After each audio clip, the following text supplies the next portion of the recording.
Que Dios los bendiga, mis amados hermanos. Es un gustazo saludarlos hoy, sábado 19 de abril. Estamos en la serie El Camino a la Cruz. Hoy es el día 41 y se titula El velo se rasgó. Estamos en el llamado Sábado de Gloria, el día después de la crucifixión y anterior a la resurrección.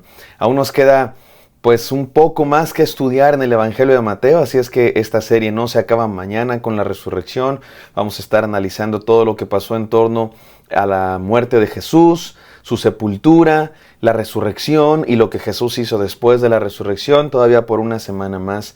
Así es que pues sigamos estudiando la palabra de Dios en Mateo. Estamos en Mateo 27 y hoy nos concentraremos en lo que pasó durante la crucifixión de Jesús, durante su muerte. Dice la Biblia que hubo tinieblas, que la tierra tembló, que se abrieron los sepulcros y que el velo se rasgó. Vamos a reflexionar en todo eso que pasó en torno a la muerte de nuestro Señor Jesús y entender su significado. Algunas de estas cosas son complicadas, la verdad, de explicar, pero bueno, vamos a encontrar enseñanzas en la hermosa palabra de Dios, no sin antes orar. Gracias, Padre Santo, por esta temporada en la que recordamos la muerte de nuestro Señor Jesucristo y su poderosa resurrección. Ayúdanos a hacerlo, Señor, con mucha seriedad, con mucha atención, con mucha disposición para recibir en nuestra mente y en nuestro corazón lo que tú quieres decirnos. En el poderoso y santo nombre de Cristo Jesús, Señor nuestro, oramos. Amén. Amén, queridos. Vamos a la palabra de Dios en Mateo 27, del 50 al 56, que dice así. Mas Jesús, habiendo otra vez clamado a gran voz, entregó el Espíritu. Cristo Jesús murió en la carne. Versículo 51. Y he aquí, el velo del templo se rasgó en dos, de arriba abajo. Este es el meollo, la clave de la enseñanza de hoy. Y la tierra tembló, y las rocas se partieron, y se abrieron los sepulcros, y muchos cuerpos de santos que habían dormido se levantaron. Y saliendo de los sepulcros, después de la resurrección de él, vinieron a la santa ciudad y aparecieron a muchos. El centurión y los que estaban con él guardando a Jesús, visto el terremoto y las cosas que habían sido hechas, temieron en gran manera y dijeron, verdaderamente este era Hijo de Dios. Estaban allí muchas mujeres mirando desde lejos, las cuales habían seguido a Jesús desde Galilea, sirviéndole, entre las cuales estaban María Magdalena, María la madre de Jacobo y de José, y la madre de los hijos de Zebedeo. Hay mucho que decir aquí al respecto, mis amados hermanos. Voy a dejar el centro, que es el velo se rasgó, para el final, que es la enseñanza más importante del día de hoy. Pero reflexionemos en todo lo que pasó en torno a la crucifixión de nuestro Señor Jesús, a su muerte. Leíamos ayer que hubo tinieblas. Hay quienes hablan de posiblemente un eclipse o algún otro fenómeno natural. Puede ser. Pero también a mí me parece que más bien es un asunto sobrenatural. Lo que estamos viendo aquí es la muerte del Señor Jesús. La Biblia habla de Cristo Jesús como el creador de todas las cosas. Dice la Biblia que por Él fue creado todo lo que existe y sin Él nada de lo que existe existiría. Él es el creador. Es como si la propia creación se estuviera manifestando en contra de la muerte de su creador. Por eso la tierra tembló y las rocas se abrieron. Hay quienes hablan también de las tinieblas como un simbolismo del juicio. En el Antiguo Testamento, cuando los profetas hablan de juicio sobre el pueblo de Dios, se habla de oscuridad y tinieblas. En este caso, el juicio no es sobre el pueblo de Dios, sino sobre Cristo mismo, recibiendo el juicio de Dios sobre su propio ser. El temblor representa la conmoción del cosmos entero que se conmueve por la muerte del Creador. La parte más difícil de interpretar definitivamente es cuando dice que se abrieron los sepulcros y que despertaron algunos santos y que después de la resurrección se aparecieron en la ciudad santa, o sea, en Jerusalén. No tengo tiempo de explicar a profundidad este tema, que hay mucho que decir para poder explicarlo. Los refiero a un video que yo grabé explicándolo ya hace más de quizá un par de años, explicando este texto en particular, un video dedicado específicamente al tema de si se abrieron los sepulcros, cómo fue eso de que resucitaron algunos muertos en tiempos de Jesús, en tiempo de la muerte de Jesús. Le pusimos un nombre que espero que no ofenda a nadie, simplemente es un nombre para llamar la atención, es todo lo que dice. No creemos en zombies, pero el nombre del video es ese, Zombies en la Biblia, en el canal del Seminario Teológico La Gran Comisión. Cierro el paréntesis, cierro el anuncio. Si ustedes quieren pueden ir a ese video y recibir una mayor explicación. Por lo pronto solamente diré lo siguiente. Es difícil, esa es la cosa, es difícil entender a qué se refiere. Una interpretación diría que se trata de una resurrección como ya había resucitado Jesús a otras personas. No es nada raro en los evangelios. Jesucristo resucitó a Lázaro, a la hija de Jairo, al hijo de la viuda. Y tiene que ver con que Jesucristo le está dando un golpe mortal a la muerte. La muerte está herida de muerte.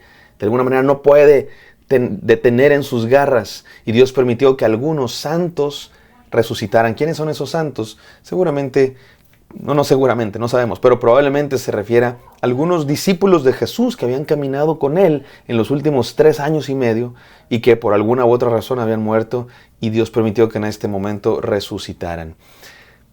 Hay quienes piensan que se trata de algo metafórico, como una especie de simbolismo para hablar del poder de Jesús sobre la muerte, venciéndola. No podemos estar seguros. Si tú quieres saber más, te invito a ver ese video, pero lo importante aquí es lo que apunta a esta enseñanza es que la muerte ha sido derrotada en la cruz del Calvario. La cruz es la gran victoria de Jesús. Contrario a lo que pudieran pensar otros, la cruz es su derrota, murió. Los romanos vencieron, lo crucificaron. No. Jesucristo no vino a derrotar a los romanos, vino a derrotar a la muerte. Y en la cruz del Calvario derrotó a la muerte porque el ser más santo, más puro, está siendo crucificado y ese sacrificio, ese amor de entrega es el poder más grande y no hay poder que se oponga ante el poder del amor de nuestro Dios que derrotó a la muerte. Y eso es lo que estamos viendo en la cruz, mis amados hermanos, y quizá el elemento más importante de toda esta descripción de las cosas que ocurrieron en torno a la muerte de Jesús es el que ahora nos toca estudiar. El velo se rasgó, se partió de arriba abajo por completo. ¿De qué nos habla eso, mis queridos hermanos? El velo del templo era algo muy importante. El velo separaba el lugar santísimo. El lugar santísimo representaba la presencia de Dios. Por eso era santo, santo, santo ese lugar. Ese lugar representa la presencia de Dios. Allá adentro es donde se hacían los sacrificios. Nadie podía entrar más que el sumo sacerdote una vez al año a realizar el mayor y más importante sacrificio, el día de la expiación, que representaba el derramamiento de sangre para el perdón de los pecados de todo el pueblo. Nota tú lo poderoso de este simbolismo. En la presencia de Dios, lugar al que nadie puede entrar, se sacrificaba mediante el derramamiento de sangre, se conseguía el perdón de pecados de todo el pueblo. Es exactamente lo que hizo Jesús. Entró al lugar santísimo, no al simbólico, como en el templo, sino al verdadero, la presencia de Dios. Y ofreció su propia sangre. No sacrificó, en este caso el sumo sacerdote también es el sacrificio. Jesucristo no sacrificó a alguien más, se sacrificó a sí mismo y mediante su derramamiento de sangre consiguió el perdón, no simbólicamente, sino realmente de todo aquel que cree en Él. Por eso el velo se rasgó, porque ese velo limitaba la entrada a la presencia de Dios. Ese velo nos separaba de Dios por nuestro pecado.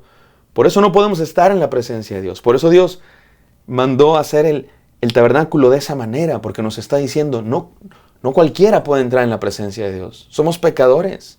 Para entrar en la presencia de Dios, el sumo sacerdote tenía que purificarse. Por supuesto, todo esto es simbolismo. El agua no nos purifica. Lo que nos purifica es la sangre de Cristo, su Espíritu Santo en nosotros. Pero estaba lleno de simbolismos para que lo entendamos. Y cuando Cristo Jesús murió en la cruz, el velo se rompió. ¿Por qué? Porque ya no hay barreras. Ya fue pagado nuestro pecado. Podemos entrar en la presencia de Dios. ¿Cómo? Si somos pecadores. Él nos santifica. Su sangre nos purifica. Como decíamos ayer, el inocente fue declarado culpable para que los culpables podamos ser declarados inocentes y podamos entrar a la presencia de Dios. ¡Wow! ¡Qué hermoso! ¡Qué hermosa enseñanza! ¡Qué hermoso simbolismo y metáfora! 4 enseñanzas tengo para ustedes. Número 1, entra al lugar santísimo en adoración. Mi amado hermano, el velo está roto. Las puertas están abiertas. Entra a la presencia de Dios. ¿Cómo? Cree en Cristo, así de sencillo. Entra al lugar santísimo. sé cubierto por la sangre del Cordero, sé limpiado y purificado por la sangre del Cordero para poder entrar a la presencia de Dios. Puedes tener una relación con Dios. El acceso a Dios está abierto. Podemos entrar confiadamente al trono de la gracia porque Cristo Jesús abrió el camino. Él es el camino. Número 2. Une tu canto al de la creación entera. Siempre que hablamos de las alabanzas decimos, unamos nuestro canto al de la creación, alabando a Dios. Pero en este caso no solo es en alabanza y adoración, también es en lamento por la muerte de Cristo Jesús. Entendamos la gravedad de lo que costó nuestra salvación. La sangre de Cristo, la creación se manifestó, se oscureció el cielo, tembló la tierra, se abrieron los sepulcros, porque todo el cosmos, lo natural y lo espiritual está manifestándose porque Cristo Jesús, el Rey de Reyes, el Creador del mundo, está muriendo en una cruz. Une tu canto al de la creación entera, mi amado hermano. Número 3, confiesa a Cristo como el Hijo de Dios. Dice que un centurión y sus acompañantes, al ver las cosas que habían ocurrido, dijeron, verdaderamente, este era el Hijo de Dios. Hay quienes dudan de si se trata de fe verdadera. Este centurión creyó en Cristo Jesús. Me gusta pensar que sí. Pero hay quienes dicen, simplemente está diciendo que era inocente y ya. No sabemos si creyó. Me gusta pensar que sí creyó en Cristo. Independientemente de eso, lo que está diciendo es verdad. Era el Hijo de Dios. Mi amado hermano, confiesa a Cristo Jesús como el Hijo de Dios. Al mirar la cruz, al mirar lo que Él hizo y lo que representa su sacrificio, ¿cómo no creer en Él? Confiésalo como tu Señor, Señor de señores, Rey de reyes, y síguelo con todo tu corazón. Y esa es la última enseñanza. Sigue a Cristo hasta las últimas consecuencias. Se nos dice que cuando Cristo Jesús murió, las únicas que lo seguían eran 3 mujeres, María Magdalena, María la madre de Jacobo y la madre de los hijos de Zebedeo. Otro evangelio nos cuenta que también estaba ahí el apóstol Juan. 3 mujeres siguiéndola de lejos. ¿Por qué las mujeres son las únicas que siguen a Jesús? Hay quienes piensan que tiene que ver con que eran parientes de alguno de los principales, de los líderes, digamos, tenían palancas. También tiene que ver con que eran mujeres. Quizá para los romanos, para los líderes religiosos, representaban una menor amenaza. Generalmente los que se levantan en armas y hacen alborotos son los hombres. Las seguidoras de Jesús quizá podrían seguir a Jesús con menos riesgo de ser arrestadas o vistas como una amenaza. Pero me gusta pensar que siguieron a Jesús por el simple hecho de que lo amaban y creían en Él, aún en su muerte, estaban con Él. Mi amado hermano, sigue a Cristo Jesús hasta sus últimas consecuencias, o sea, hasta la muerte. Sigue a Cristo hasta la muerte. El velo se rasgó, las puertas están abiertas, síguelo. No te quedes afuera, entra en la presencia de Dios, creyendo en Cristo y síguelo hasta la muerte. Gracias, Padre Santo, te confesamos como nuestro Señor y Salvador. Nos unimos al canto de la creación entera para alabarte, pero también para manifestarnos, Señor, por la muerte de tu Hijo Jesucristo, que nos da salvación, que abre el camino a ti. Nos acercamos a ti, Señor, mediante Cristo Jesús y te seguimos hasta la muerte.